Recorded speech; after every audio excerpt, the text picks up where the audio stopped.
So because you just said black cotton, like what made you say black cotton versus Northampton cotton or some other type of cotton? Like, I'm curious, like, why Oh, did black that cotton. just? It's because it's catchy, man. I was like, it catches people attention because cotton, everybody knows white and black, the complete opposite. So I was thinking of something that's snappy that gets people attention.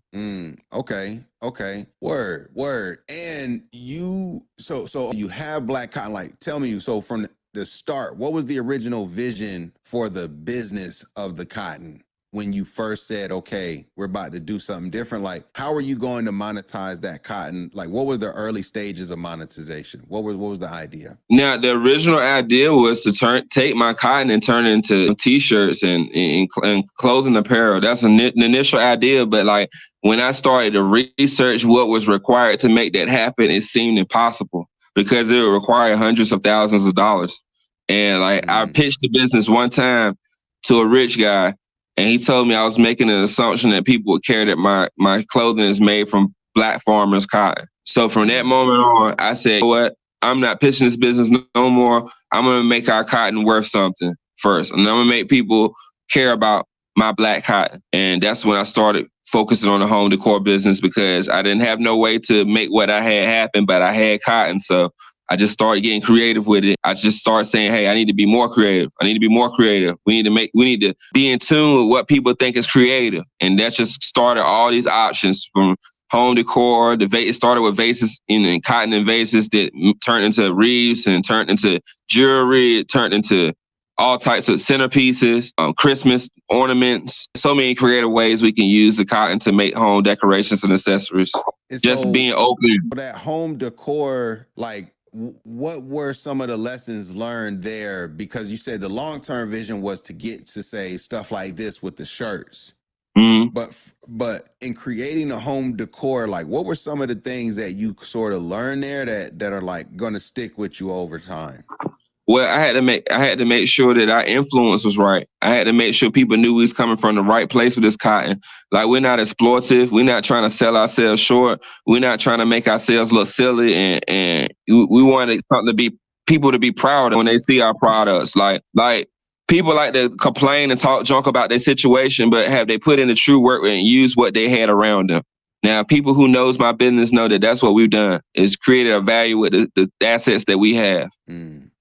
Like those early stages, I just gotta ask because most entrepreneurs have moments where it brings them to tears, where I can't believe this is happening. Like, what was sort of the biggest early lesson learned for you, especially in the cotton business, where you might have thought you were more confident than what you should have been, you thought you had it figured out, and you really got taught a lesson? I would say like going on a long trip to sell products, but wasn't ready to sell them. Like I really didn't know how to make my products the way I wanted to. Like I really did. I had good ideas, but they wasn't ready yet. And it took me really being here. Like I think I was still in that moment of living in Durham, but trying to run my business in Northampton County.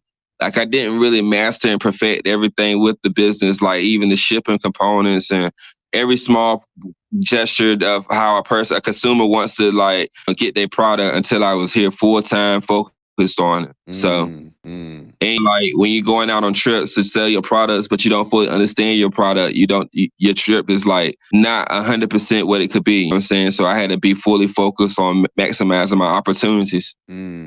Word. Now, going all in, I think it's understated. Like to go to a certain levels takes like a certain level of obsession to go to where you ultimately want to go.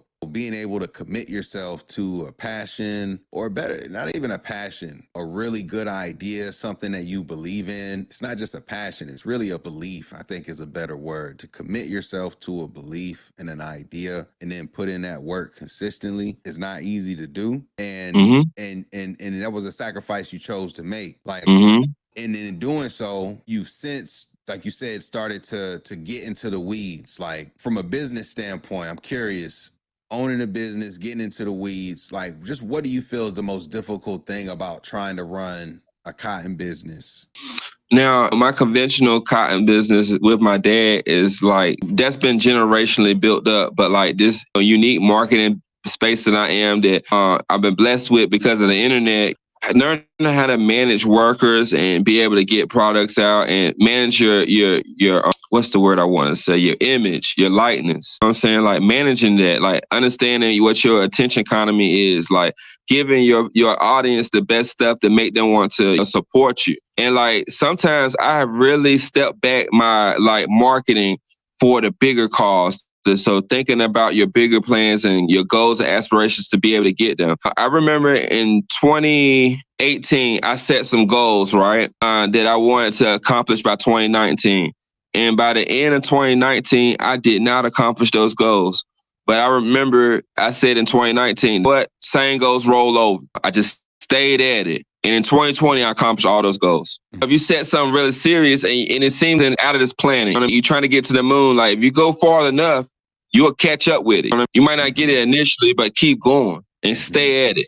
Like I didn't quit on that joint. I was like, dang, well, I didn't get there, but I'm gonna keep going at it. And then eventually that momentum you built will start to catch up with you. Yo, that's power right there. That's the truth, man. That like, but go ahead, keep going. What? All right, there's a journalist named Deborah Holt Noel. She's on PBS on NC. She does Black Issue Forum. I remember Deborah Noel hit me with a jewel one time, like when I first started a business, and she's noticed me.